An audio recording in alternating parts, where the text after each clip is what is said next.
Bienvenue à cette projection de l'éveil de la permaculture. Merci à tous d'être présents en nombre. Voilà, ça fait plaisir et ça doit faire plaisir à notre invité, le réalisateur Adrien Bellet. Voilà, qu'on a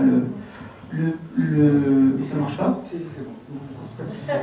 Le plaisir d'accueillir ce soir. Je vais démarrer en remerciant nos partenaires. Alors, tout d'abord, la CHGV, puisque cette séance s'inscrit dans le cadre de la balade verte.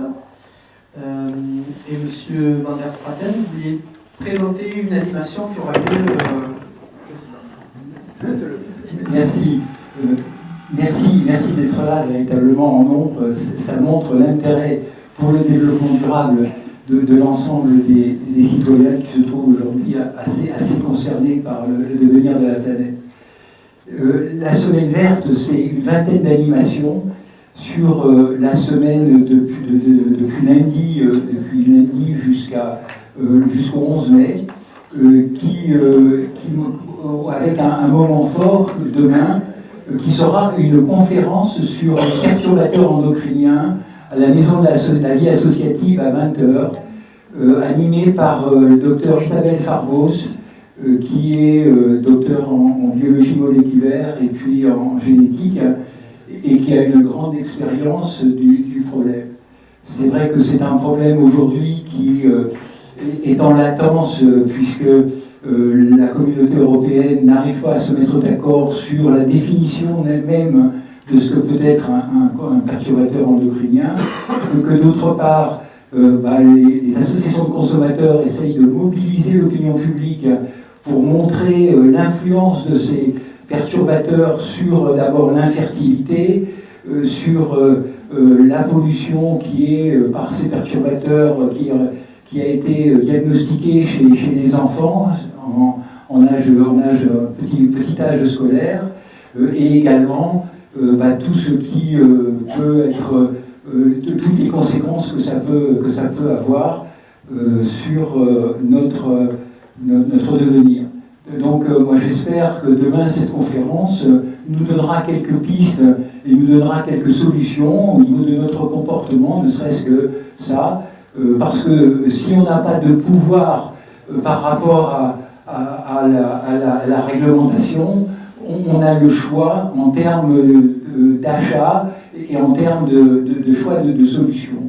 Donc ça, c'est quelque chose pour lequel il faut être informé, et c'est important qu'on le soit de manière objective. Autrement, sur les autres animations de la semaine verte, vous pouvez consulter le site de la CAGD, donc grand-villeneuvois.fr. Bonne soirée, merci. Merci. Et donc le deuxième partenaire, c'est le CPIE 47, qui organise plusieurs événements dans le cadre de la Semaine européenne du développement durable.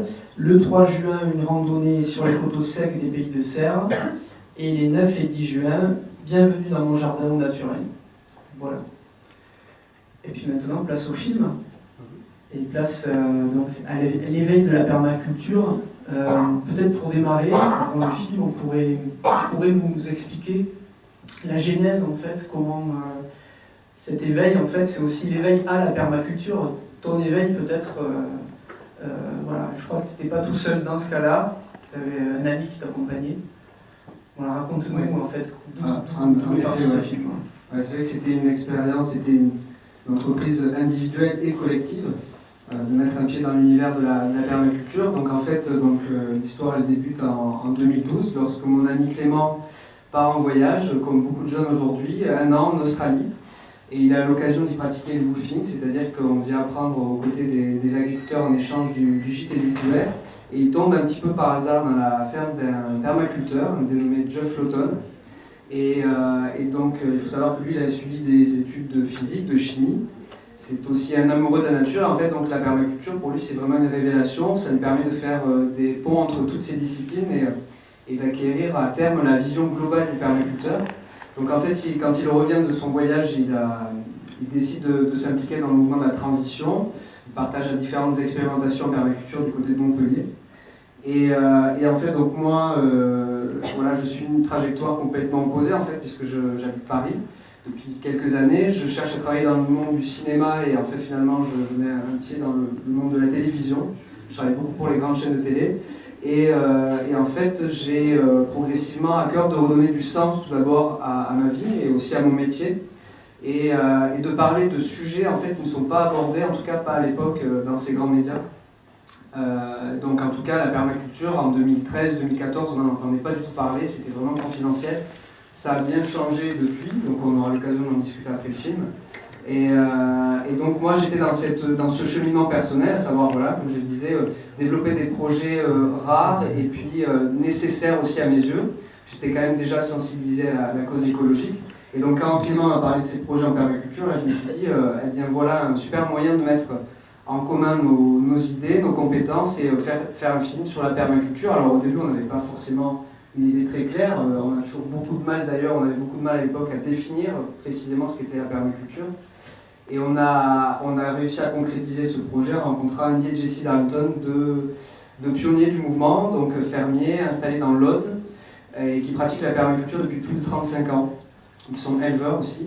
Et donc vraiment là il y a eu une superbe rencontre, le courant est super bien passé et puis eux aussi avaient à cœur de participer à la fabrication de ce film, à savoir qu'il y avait encore il y a quelques années, c'est peut-être encore le cas un peu aujourd'hui, un problème de communication autour de la permaculture. On parlait très souvent des techniques, de la culture sur but, ça c'est sûr tout le monde connaît, c'est vraiment l'emblème de la permaculture aujourd'hui en France, mais avec le film on voulait montrer que ça allait au-delà, que c'était davantage une démarche, un état d'esprit, voire même un mode de vie.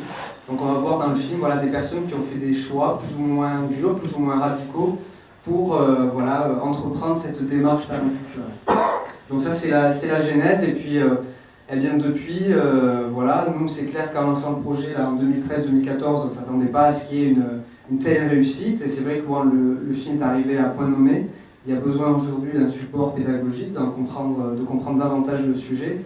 Et donc moi, ça fait déjà plusieurs mois que je parcours la France et que j'ai l'occasion de parler de permaculture avec des tas de personnes.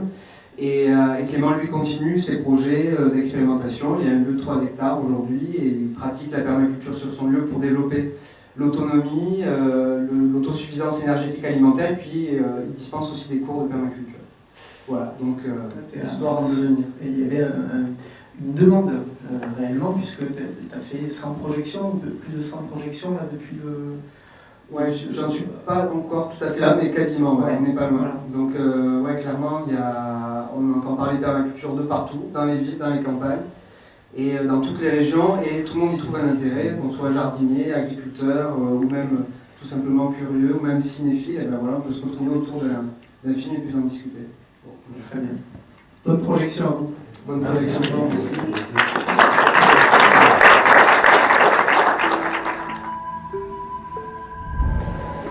Les océans sont en train de mourir. On est en train de perdre entre 40, 50, 60, 70% des espèces en quelques décennies. Si on ne fait rien, nous disparaissons, ainsi que tous les grands végétaux, les grands animaux. Toutes les cultures anciennes qui ont disparu ont à un moment ou à un autre épuisé leurs ressources.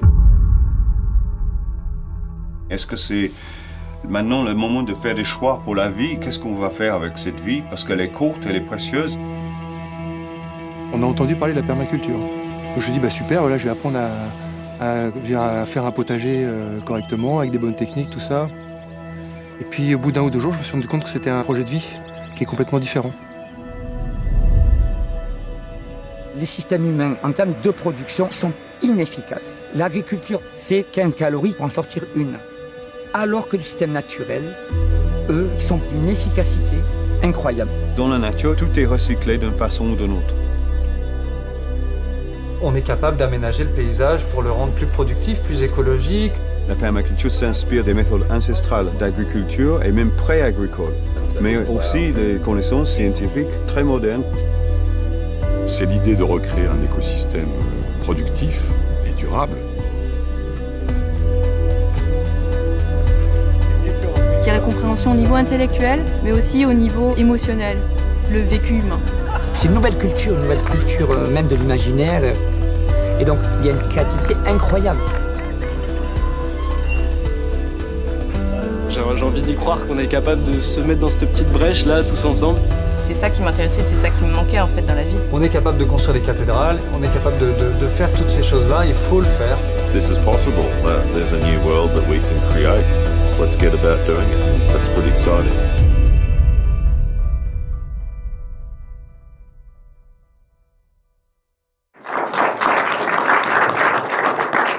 Alors, juste une petite explication pour les gens qui n'étaient pas là tout à l'heure au début de la séance. Vous voyez qu'il y a des caméras tout autour de vous. En fait, on est là actuellement en direct sur Facebook, sur le Facebook du cluster Synapse, qui est le cluster dédié au cinéma dans le département. Donc les gens qui sont chez eux devant leur écran peuvent réagir pendant la discussion qu'on va avoir maintenant après la projection du film Les Dés de la permaculture, et pour laquelle on reçoit le réalisateur Adrien Delay. Voilà. Donc pour vous, c'est beaucoup plus simple, là, vous êtes là à côté, il y a un micro qui est là pour vous aussi, si vous voulez réagir, poser des questions. Je suis sûr qu'il y a déjà plein de questions qui trottent dans vos têtes, hein, ou des réactions. Mais c'est moi qui vais poser la première. Voilà, c'est comme ça. Tout à l'heure, tu nous as parlé de la genèse, donc de ce voyage que tu as fait avec ton ami, de cette découverte de la permaculture. Donc ça, c'est les fondements, mais après, il faut faire un film. C'est ton métier, tu es réalisateur. Donc il y a un passage à l'écriture, il y a des choix de mise en scène, il y a des choix aussi de qualité, de réalisation. Pour ce qui est de l'écriture, et peut-être il y a une vraie qualité dans ce film, c'est ce côté peut-être pédagogique, au bon sens du terme. Et je pense que c'est à ce moment-là, aujourd'hui, important en fait d'avoir un peu de pédagogie par rapport à la permaculture, parce que on en entend beaucoup parler. On n'est peut-être pas tous, il y a peut-être des gens qui connaissent bien la permaculture, d'autres moins bien, et je trouve que c'est d'ailleurs tout l'intérêt de ton film. Mais ça, il fallait l'écrire, hein. Il fallait pouvoir le traiter avec le médium cinéma. Donc voilà, je voudrais que tu nous expliques un peu comment tu as élaboré tout ça, ton écriture, le scénario. Et voilà. Ouais. Ben, c'est vraiment ça, c'est élaborer un projet dans le sens où c'était assez expérimental. Nous, le premier tournage nous a servi de repérage. C'est-à-dire qu'à l'origine, Clément a organisé la formation, le cours de design en permaculture en Aveyron avec les Darlington. Il était question que nous on tourne en fait l'intégralité des cours et puis on allait bien voir un peu ce qui allait se passer. Et en fait, là déjà, nous en tant qu'équipe de tournage, on était une équipe légère, on était 3 seulement. On a été super bien intégrés à la communauté.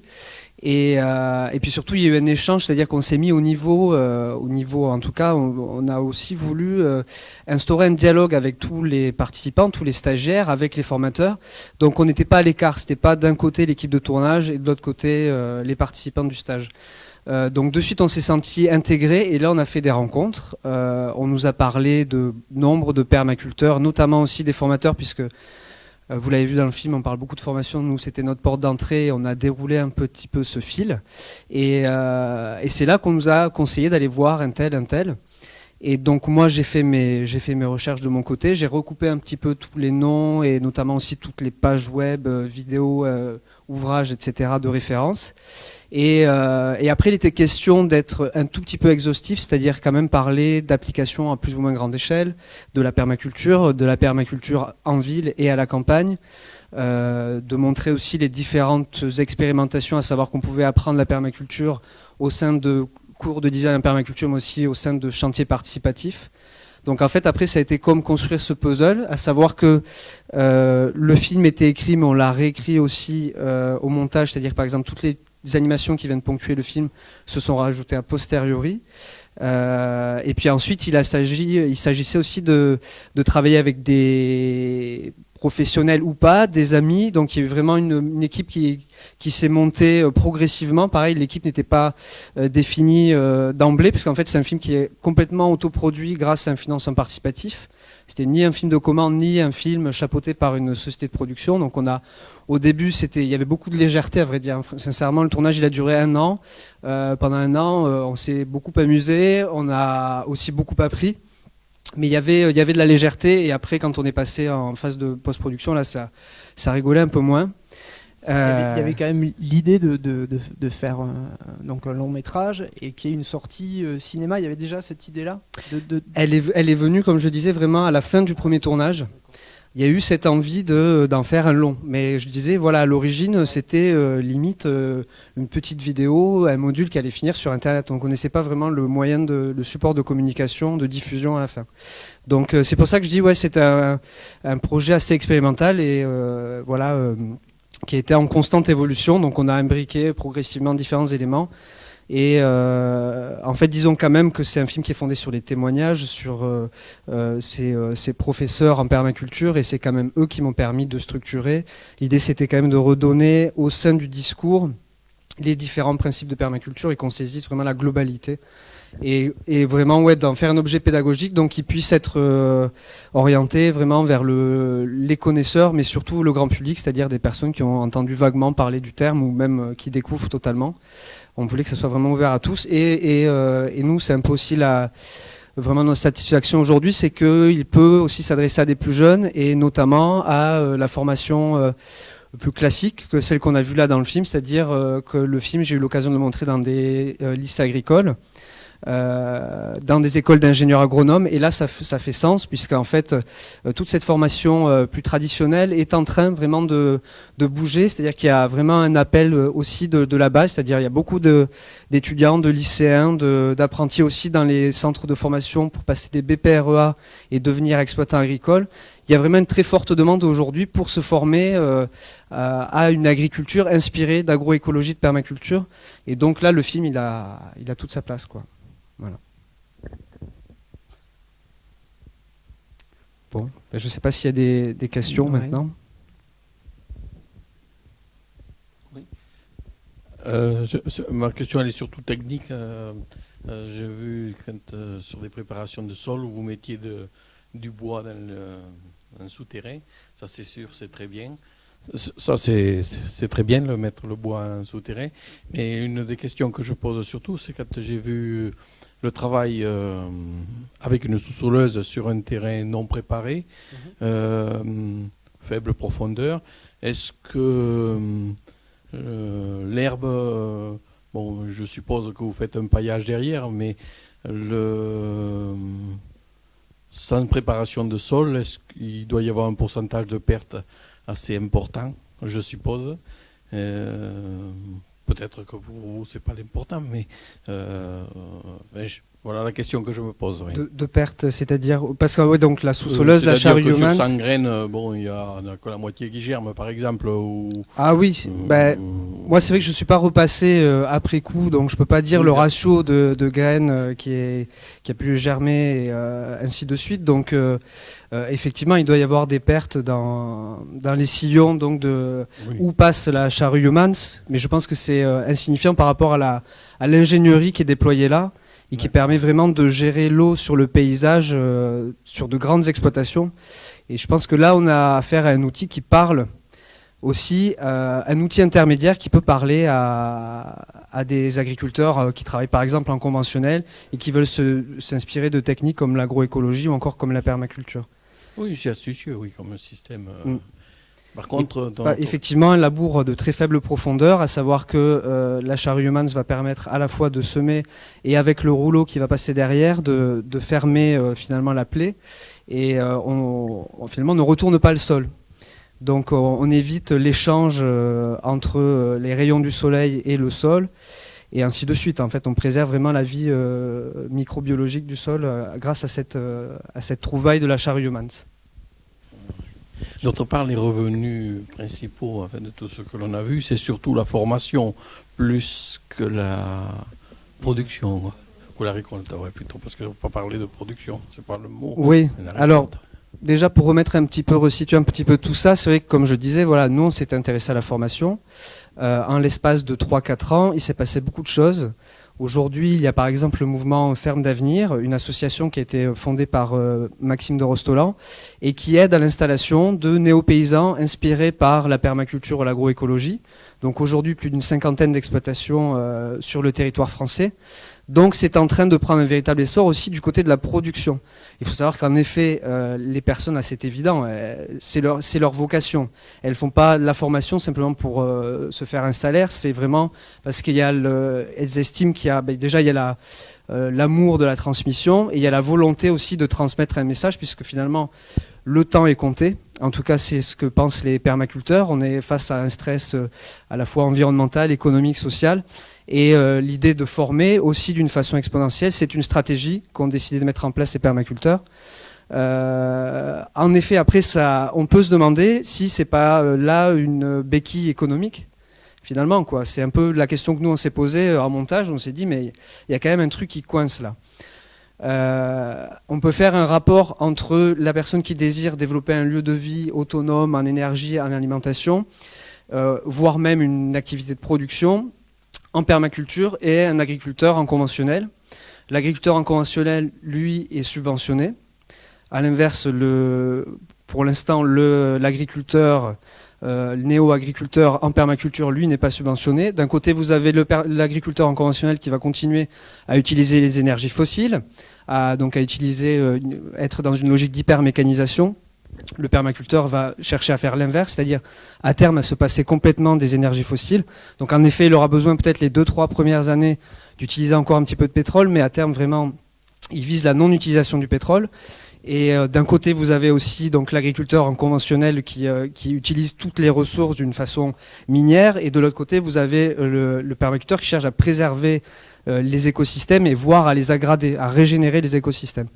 Donc on voit que dans cette balance aussi financière, il y a un léger déséquilibre et peut-être que c'est une question de temps. Aujourd'hui, ce déséquilibre il est peut-être compensé par cette action pédagogique, ces formations, mais moi je pense que c'est peut-être que temporaire et à terme, il n'y aura plus peut-être cette omniprésence de la pédagogie et de la formation, quoi. Je pense que nous, ce qu'on a vu là dans le film, les formateurs qui sont là dans le film sont vraiment dans cette logique de distribuer, diffuser le savoir le plus clairement possible et de la meilleure des façons. Alors après, aujourd'hui, on ne sait pas faire sans argent.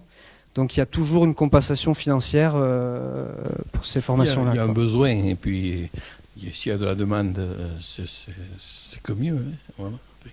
C'est vrai que ça répond à une demande.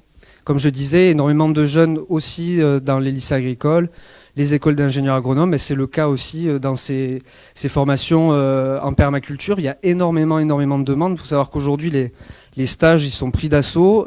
Il faut réserver parfois sa place 1 an à l'avance. Et on manque de formateurs, quoi. Les formateurs du réseau de l'Université populaire de permaculture, je crois qu'ils sont seulement 13. Vous imaginez bien avec le nombre de personnes qui désirent être formées, pour l'instant, il y a clairement un problème d'offre et de demande au niveau de la formation, quoi. Tu parlais de production, il y a des gens qui sont installés en permaculture qui produisent et qui vendent en fait Ouais, alors bon, il faut toujours faire attention aux mots parce qu'en fait, on l'a un peu montré dans le film, la permaculture c'est pas un mode de production qui serait en compétition avec la bio ou autre chose. Vraiment, on l'a vu, la permaculture c'est vraiment une démarche. Après, on peut avoir des installations agricoles qui sont inspirées de permaculture et oui, aujourd'hui, un peu à la façon dont le montre l'étude de l'INRA menée avec Le Bec et Loin. Ces agriculteurs-là, à terme, généralement sont installés sur des micro-fermes, donc vraiment des installations beaucoup plus petites que ce qui est admis généralement en conventionnel, et qui pratiquent la polyculture, c'est-à-dire qu'il y a vraiment là aussi une gestion holistique du lieu, à savoir comment est-ce qu'on va articuler les différents espaces de production. Donc on va lancer une activité en maraîchage, mais très souvent on va y ajouter un poulailler, une activité en apiculture, un verger, ainsi de suite. Et on va aussi préserver une zone sauvage naturelle autour de l'exploitation. Donc il y a vraiment là une gestion intelligente de l'écosystème. Donc on est vraiment dans une agriculture beaucoup plus biologique, mais qui va au-delà. Et comme je disais, qui à terme essaye de se passer des énergies fossiles.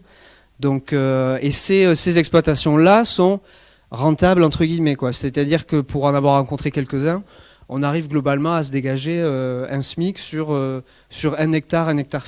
Et ça peut aller au-delà. Après, il y a beaucoup d'exploitations qui font aussi 5, 10, 15 hectares. Quoi. Mais, ils vendent donc ce qu'ils produisent comme du bio, par exemple, ou est-ce qu'il n'y a pas de label permaculture qui existe, par exemple? Non, et bon, pour l'instant, heureusement, il n'y a pas de label permaculture. Ça ne serait pas très cohérent. D'ailleurs, il y a une forme de récupération aujourd'hui. Quoi. On le voit, il y a... Par exemple, la grande distribution, l'agro-industrie commence à parler permaculture. Ça ne veut absolument rien dire. Et puis on peut croiser aussi, je ne sais pas, des pépiniéristes qui disent « je suis pépiniériste en permaculture ». Enfin, pour moi, je ne trouve pas que ça ait beaucoup de sens. En revanche, oui, des moyens de commercialisation équivalents, en fait, ce sont les mêmes que la bio. Donc c'est vente directe, il y a aussi le système des paniers, des AMAP, la restauration, tout ce qui est circuit court en fait, donc c'est la même logique. C'est juste voilà, des démarches, des activités agricoles encore plus écologiques et globales.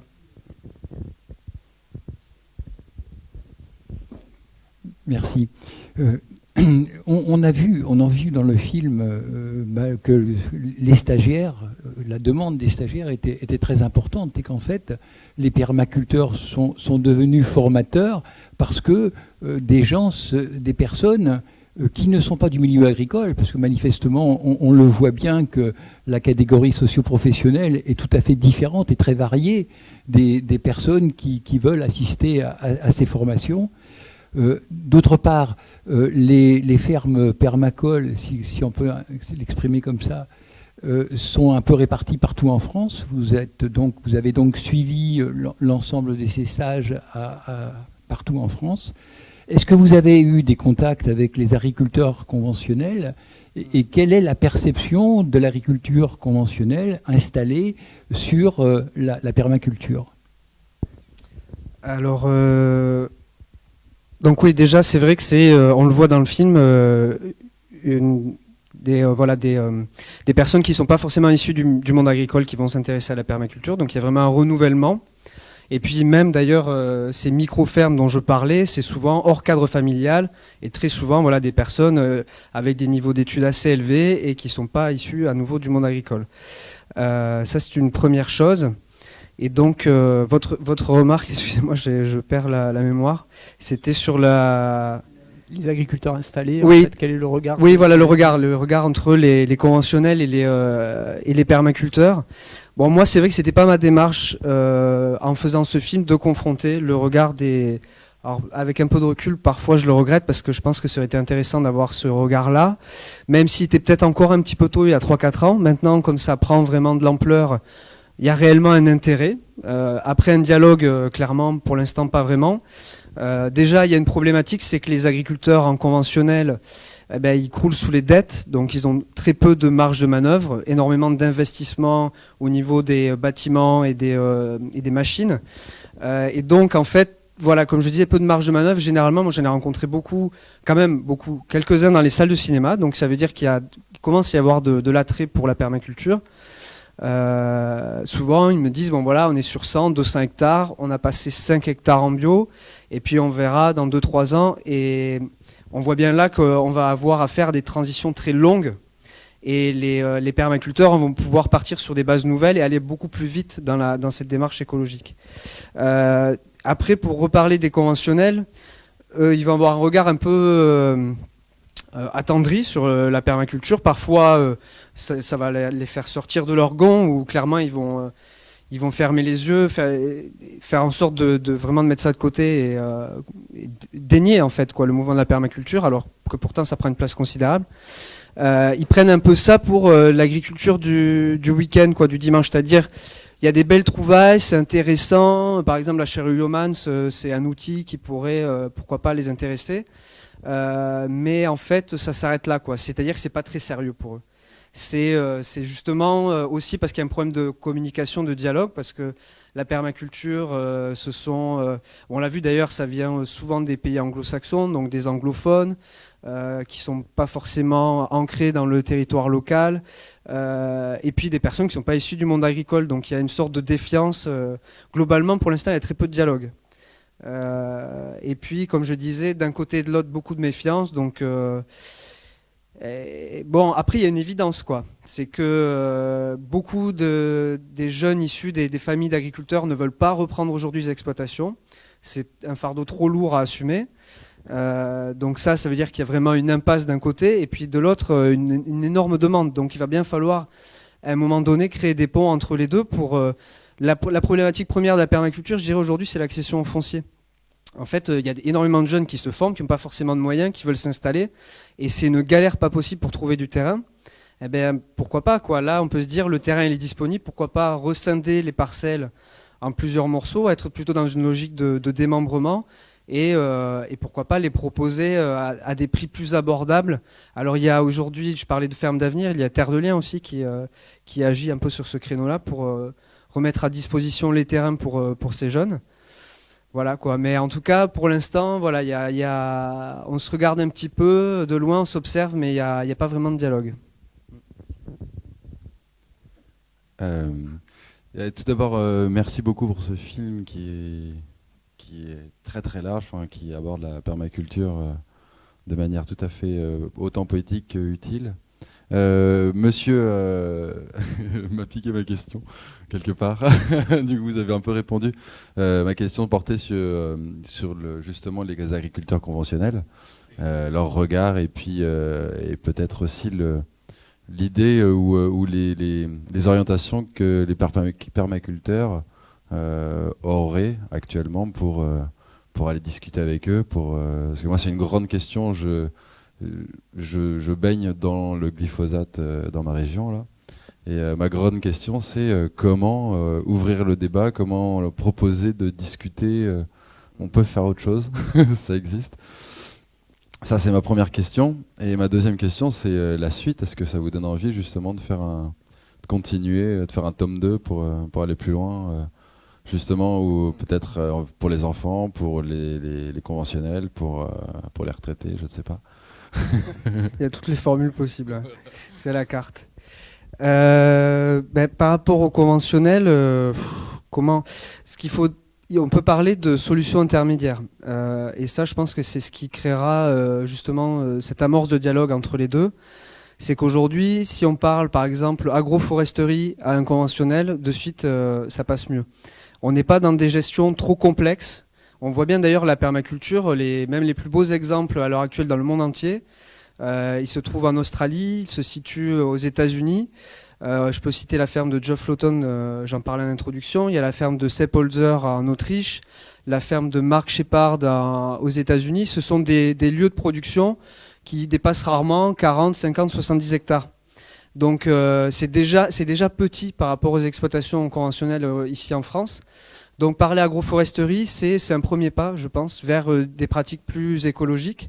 Agroforesterie, on peut le rappeler, c'est comment on va articuler les cultures avec les cultures des arbres, à savoir que si on vient entre les rangées des cultures disposer des arbres ou inversement, on va avoir des associations plutôt bénéfiques, à savoir que les arbres ont des systèmes racinaires plus profonds, vont aller puiser les minéraux et l'eau nécessaires aux cultures, vont créer aussi des systèmes ombragés finalement, donc des cultures étagées, et vont restituer de la matière organique à travers les feuilles et aussi le système racinaire. Et souvent en agroforesterie, on va aussi replanter des haies qui vont favoriser la réinsertion des auxiliaires de culture, pollinisateurs. Donc on est dans quelque chose déjà un peu plus complexe et abordable pour un conventionnel, quoi. Il y a aussi, on peut l'évoquer, l'agriculture de conservation et les techniques de semis sous couvert.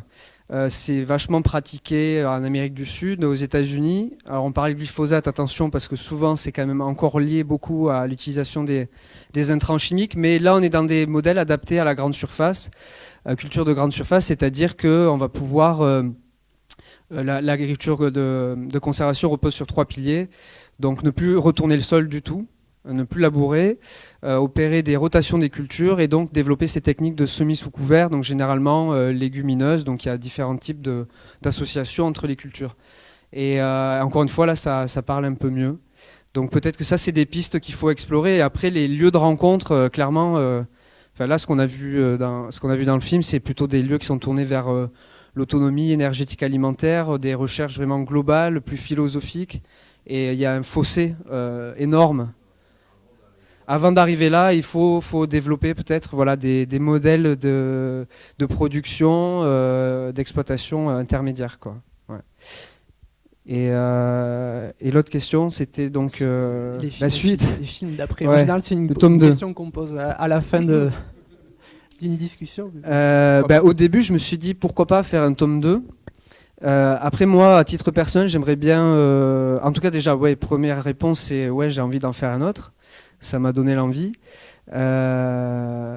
Après, j'ai envie d'un peu évoluer sur la forme. C'est-à-dire que là, on est quand même sur un film très pédagogique, porté par la parole. Et j'aimerais être un peu plus près du sujet, c'est-à-dire peut-être travailler sous la forme du portrait, davantage. Et après, il y a des tas de choses à explorer. Déjà, moi, je m'inspire un peu de la demande du public. On est encore un peu dans le participatif. Souvent, on parle d'agriculture urbaine. Pourquoi pas faire un volet sur l'agriculture urbaine. Et on parle aussi beaucoup de permaculture humaine. C'est-à-dire comment on applique les principes de permaculture aux groupes humains. À savoir qu'en permaculture, on parle aussi de la zone 0-0. Avant de partir de la zone 0, zone d'habitation, jusqu'à la zone sauvage naturelle, la zone 5. On parle de la zone 0-0, c'est-à-dire quels sont nos besoins, quels sont nos objectifs. Et on va aussi redéployer ces idées-là au sein du groupe. Comment on va interagir au sein d'un petit microcosme, d'un petit groupe. Comment on va prendre soin des autres et prendre soin de soi. Et ça, c'est quelque chose qui est demandé par le public. Donc je me dis, pourquoi pas. Après, c'est assez balèze à mettre en image. Mais voilà, plusieurs pistes. Donc on verra là où ça me mène. Pour l'instant, je ne me prononce pas plus, quoi.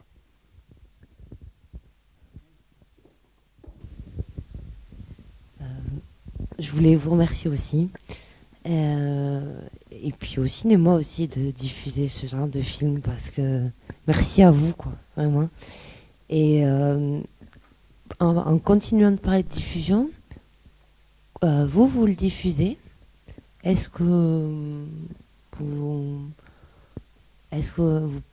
qu'on peut trouver pour pouvoir éventuellement continuer à le diffuser et sous quelle forme ça peut être fait? Ouais, pour la diffusion, pour l'instant, il est dans les salles de cinéma. On a beaucoup de partenaires, à savoir qu'il y a les Colibris qui nous accompagnent, il y a Brainpie, l'UPP, enfin, tout un tas de partenaires qui va prendre le relais après et sortir un petit peu de la salle de cinéma. Désolé, ça va arriver un jour ou l'autre. Et puis aller présenter le film, je disais, dans les écoles, dans les médiathèques, dans les centres culturels. Ça peut être, j'ai déjà expérimenté, dans des squats, dans des fermes. Déjà, ça a un côté un peu plus aussi convivial et puis original. Et d'aller chercher le public, quoi, qui ne vient pas forcément en salle de cinéma. Donc il y aura ce moment-là. Après, il y aura une sortie DVD de l'année prochaine seulement. Donc il faudra patienter un petit peu. Mais en gros, l'idée, c'est de le faire vivre un maximum de temps, ce film, quoi. Donc, y a un site internet, l'éveil de la permaculture, le film, et dessus, il y a une page pour organiser sa propre projection, en tout cas. Voilà, donc en tant qu'association ou institution, organisation. Donc, c'est un moyen de diversifier encore un petit peu plus la visibilité du film. Super. Merci. Je voudrais revenir sur l'aspect politique, en fait, de la permaculture, en tout cas de ce que pourrait récupérer, je ne sais pas si c'est vraiment le terme, mais la politique, afin de faire évoluer la permaculture, parce qu'on arrive à des écueils, quoi. Enfin en tout cas des problèmes pour le développement de la permaculture, en tout cas pour que le plus de personnes possible soient sensibilisées à ça. Et est-ce qu'il y a des réflexions par rapport à ça? Il y a des choses qui sont dites dans le film, notamment c'est Monsieur Escoffier, Eric Escoffier, c'est ça. C'est il ça, parle ouais. que ça passera pas par la révolution, que ça passera pas par le politique, ouais, finalement. comme on l'entend. Mais est-ce que là, il n'y a pas une contradiction, en fait? Est-ce que... Voilà. Ouais. Je pense qu'il y a des courants aussi différents au sein même de la permaculture, de ceux qui Bon, en même temps, moi, je ne suis pas à 100% en phase. Peut-être que je pouvais l'être à un moment donné, mais aujourd'hui, je ne suis pas d'accord avec cette idée qu'il faut complètement abandonner le politique et c'est seulement l'initiative citoyenne qui pourra faire tout changer. Je pense qu'il y a quelque chose à articuler entre les deux.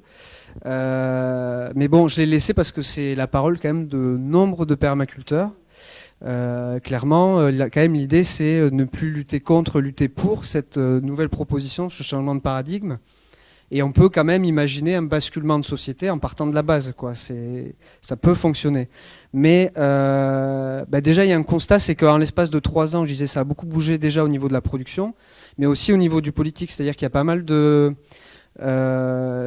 maintenant de mairies, d'élus locaux qui vont essayer de créer des liens avec les permaculteurs, qui vont installer par exemple des jardins partagés, participatifs au sein des villages, et souvent ça sera animé par des permaculteurs ou des personnes désireuses de se former à la permaculture. Donc on va y pratiquer par exemple le jardinage naturel.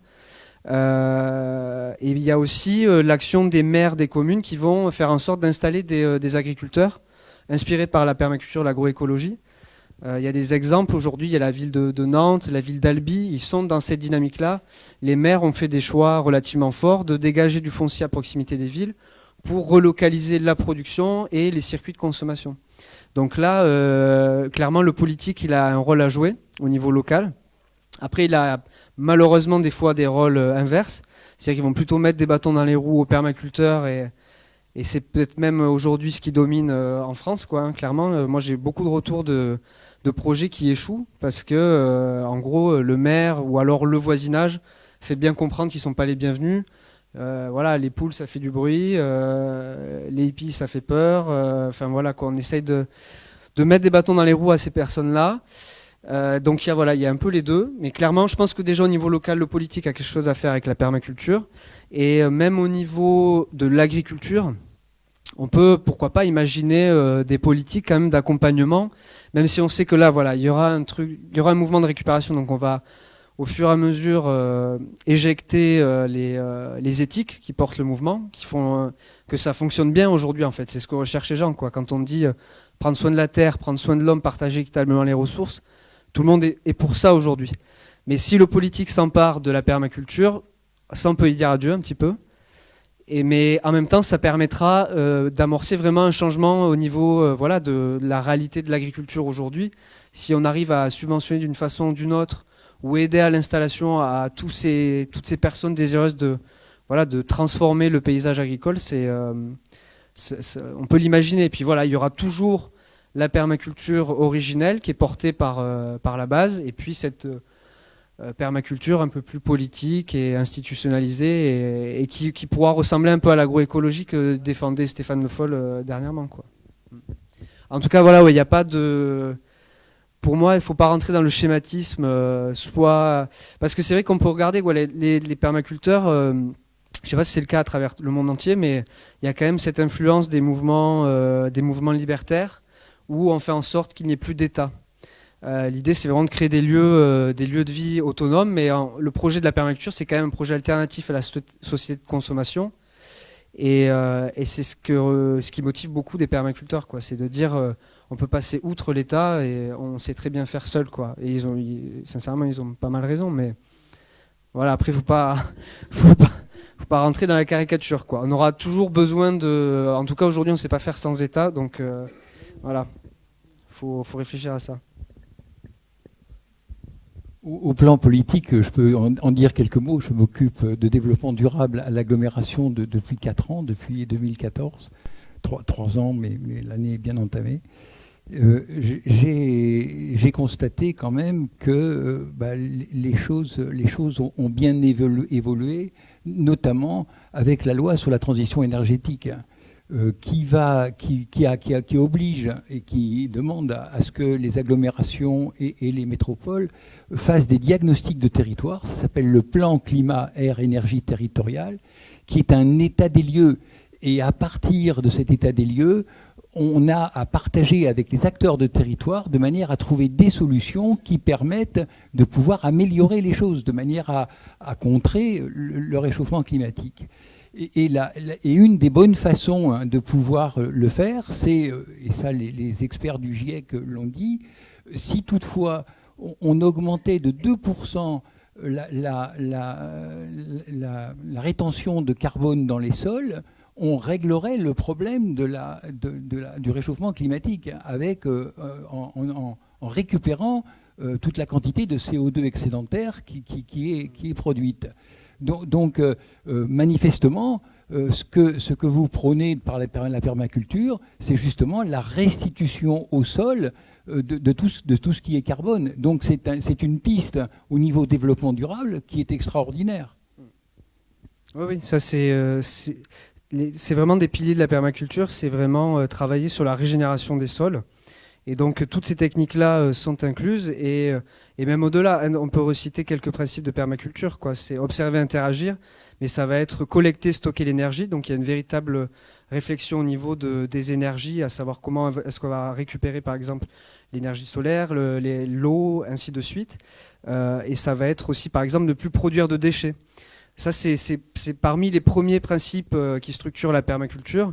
Et clairement, ouais, cette politique qui est engagée au niveau de la transition écologique, elle remplit déjà pas mal de ces critères.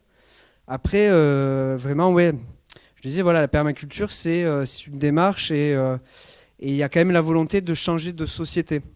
Donc, c'est pas... En tout cas, ce que propose la permaculture, c'est pas simplement de changer seulement, par exemple, le volet énergie. Aujourd'hui, la fleur permaculturelle, elle parle d'agriculture, elle parle d'énergie, mais elle parle aussi d'éducation, d'économie, de mode de gouvernance. Tous ces domaines-là, finalement, sont abordés, quoi. Donc c'est vraiment un projet de vie, mais c'est très bien qu'il y ait comme ça des évolutions hyper positives au niveau du politique qui s'emparent de la question énergétique, quoi. De façon, il n'y a plus vraiment le choix, en fait, hein. C'est aussi pour ça qu'on en est là, c'est qu'on passe le pic pétrolier, le gaz, le charbon, donc on va devoir faire sans d'ici peu de temps, en fait, hein. D'ici 2050 à peu près, on devra se passer de pétrole. Donc, je veux dire, ça va arriver à grands pas, quoi. Donc, on est bien obligé d'imaginer tout ça. Et c'est pour ça aussi que la mondialisation, on va en voir assez rapidement ses limites par une relocalisation de la production.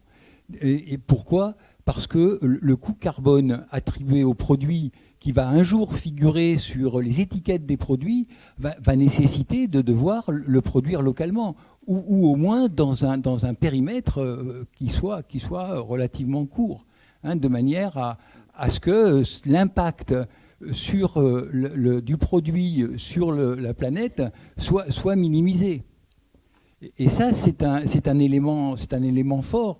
Et les politiques seront nécessairement acteurs, alors peut-être avec des systèmes à inventer pour faciliter les choses qui sont disponibles pour les agriculteurs conventionnels, comme un accompagnement à l'installation au niveau du Lot-et-Garonne par une aide du conseil départemental, et peut-être voir avec les systèmes d'agriculture, enfin les syndicats professionnels, d'essayer de faire intégrer la permaculture ou les systèmes qui sont similaires, la culture bio.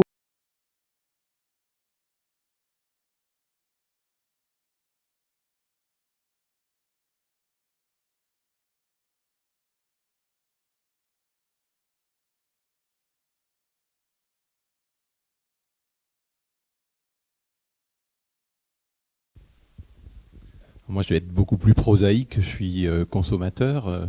Je ne suis pas agriculteur du tout. Je n'ai pas trop le temps pour travailler la terre. Malgré tout, je fais attention à ce que je mange. Et en tant que consommateur, je crois qu'on a un petit peu aussi notre mot à dire et on peut essayer d'apporter notre pierre. Alors effectivement, si les gens sont dans des lieux autonomes et qui n'ont pas de lien avec le reste de la société, le commun des mortels qui doit se nourrir quand même est aussi prêt à payer un peu plus. Moi, je vais au marché bio depuis qu'on est sur une Neuf-sur-Lot. Il y a un copain qui me vendait du cochon pendant un moment. Il me dit, mais tu sais, Stéphane, là, il va falloir que j'augmente le prix. Mais je lui dis, mais moi, c'est pas grave si tu augmentes ton prix. Parce qu'il faut que tu puisses vivre pour que moi, je puisse acheter du cochon. Et donc, en tant que consommateur, je crois qu'on a aussi un pouvoir par rapport à l'agriculture qu'on veut avoir. Voilà, effectivement. Moi aussi, je respire le glyphosate tous les jours. Ouais, mais complètement, ça vient aussi de changement des habitudes, quoi. Déjà, devenir consommateur intelligent, c'est un premier pas vers la permaculture. Donc, fréquenter les marchés, s'inscrire à une AMAP, favoriser l'agriculture, la production locale, c'est déjà un premier geste pour une agriculture plus respectueuse de l'homme, de la nature. Donc, c'est des habitudes à prendre. Ça va être aussi, pourquoi pas, fréquenter les systèmes d'échanges locaux, s'inscrire à la monnaie locale de la commune ou du territoire, favoriser aussi les transports en commun. Toutes ces démarches finalement qui s'inscrivent dans le mouvement des villes en transition, je n'ai pas encore cité, mais c'est important de le redire, qui a été initié par un permaculteur, Rob Hopkins, en 2006 en Angleterre.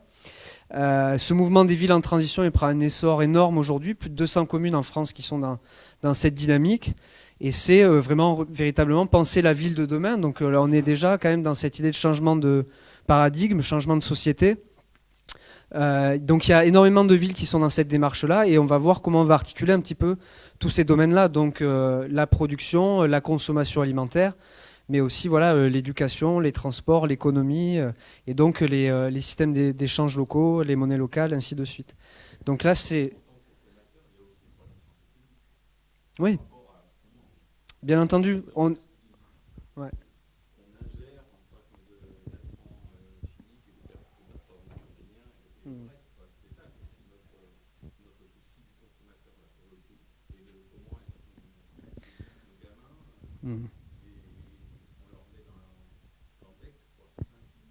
Exactement. C'est vrai qu'on peut dire aussi que c'est évoqué ces piliers du jardinage naturel. Un des inspirateurs de Mollison et Holmgren, qui s'appelle donc Masanobu Fukuoka, qui a écrit ce bouquin Révolution d'un seul brin de paille.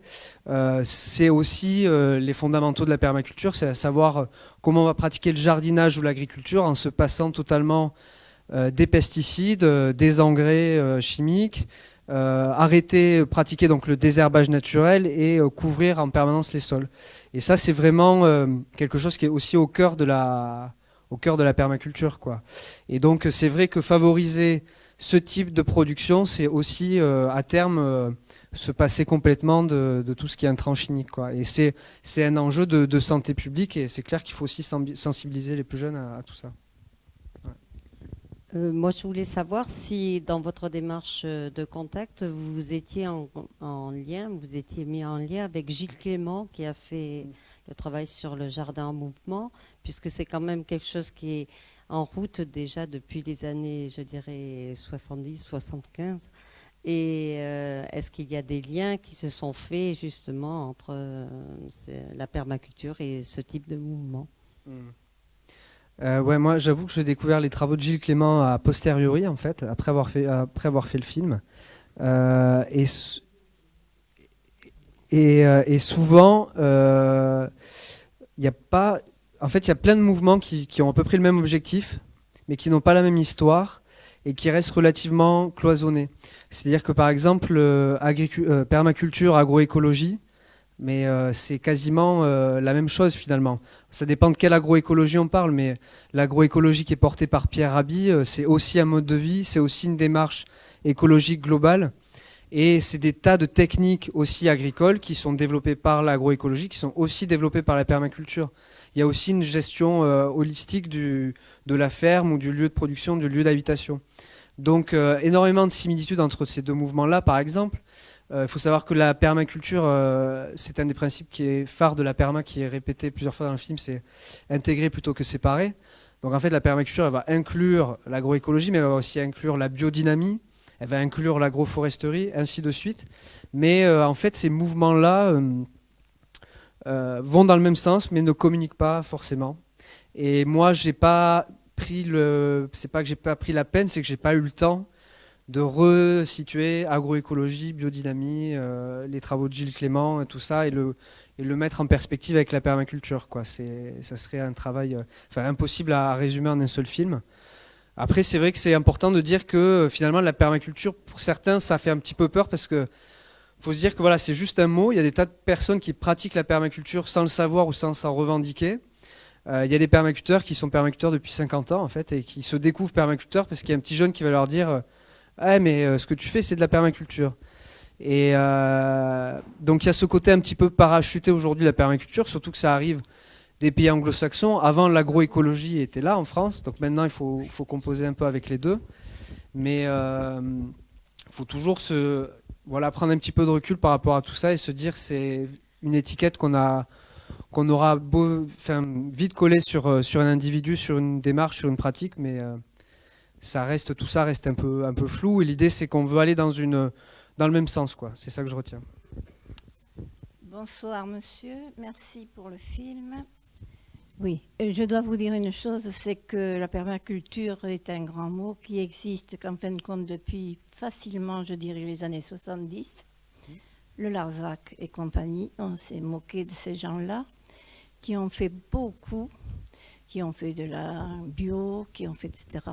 Simplement parce qu'une bande de jeunes, un petit peu, comment je dirais, marginaux, merci, soi-disant, moi je les mettrais entre guillemets, c'est marginaux, hein, parce que en fin de compte, ils se sont rendus à la vision suivante, c'est que qui ne retourne pas à la nature se perd. Voilà ce que je voulais dire.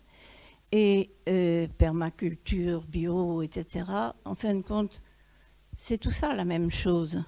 Mais seulement on a été chapeauté, etc., je ne dirais pas par qui n'est par et comment, mais justement, monsieur parlait de politique et tout ça. La politique a tué l'agriculture dans beaucoup de pays, et notamment en France. Si on laissait revenir la simplicité de l'agriculture véritable, de la paysannerie, je dirais, ce serait une bonne chose.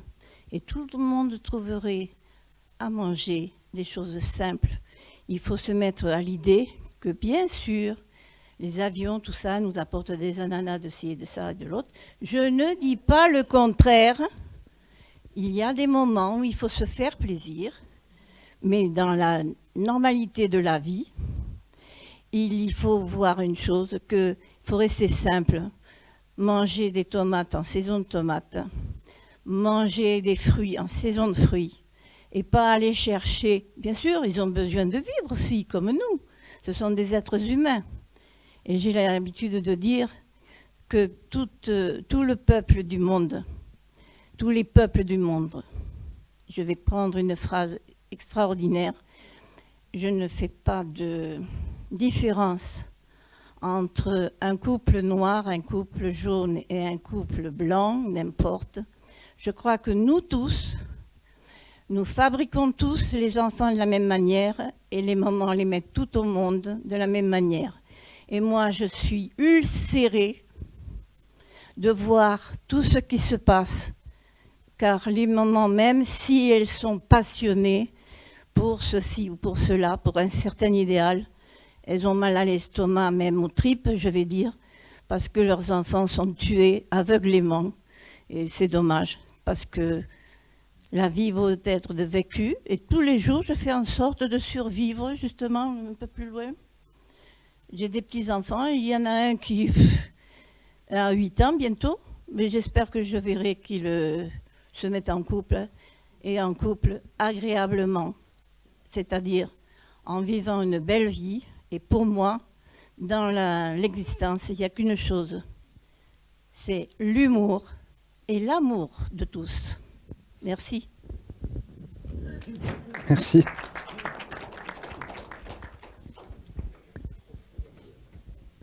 Alors, on a une question sur Internet, oui, qui concerne en fait la fabrication. Interactif. C'est interactif, qui concerne la fabrication et le budget en fait. Quel a été le budget de ton film, ouais. Et est-ce que tu as eu des aides justement pour pouvoir le produire?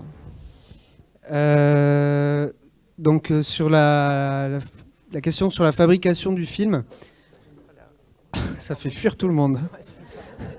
Allez, au revoir. Non mais c'est normal, ouais. Il est tard. Merci. Donc, ouais, en fait, c'est un film qui est... C'est vrai que je n'en ai pas parlé au début, en fait, c'est un film donc, qui est autoproduit et on a gardé la même logique finalement que le sujet, c'est-à-dire qu'on voulait avoir un maximum d'indépendance, d'autonomie.